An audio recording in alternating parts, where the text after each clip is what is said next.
ले जी, साइम अयूब के फैंस के लिए आज 6 दिसंबर अर्ली मॉर्निंग बहुत बड़ी हैप्पी न्यूज निकलकर सामने आ चुकी है।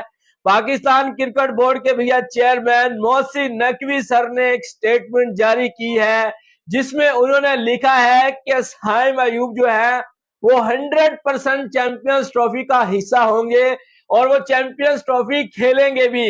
आज से 4 दिन कबल जब साइम अयूब जो है इंजरी का शिकार हुए थे, तो मैंने आपको क्या बोला था कि भैया घबराने की जरूरत नहीं है। हमें जो हमारे सूत्रों से अपडेट मिली है कि साइम अयूब जो है वो जल्द से जल्द जो है वो अपनी इंजरी को रिकवर कर लेंगे और चैंपियंस ट्रॉफी का हिस्सा बन जाएंगे।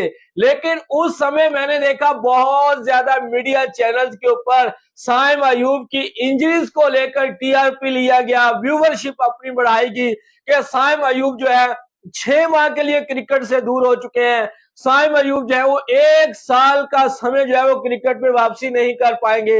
लेकिन भैया हमने पाकिस्तान की जनता को बता दिया था कि आपको चिंता करने की जरूरत नहीं है। जो हमें हमारे सूत्रों ने अपडेट दी है ना, वो ऐसे उन्होंने मुंह उठाकर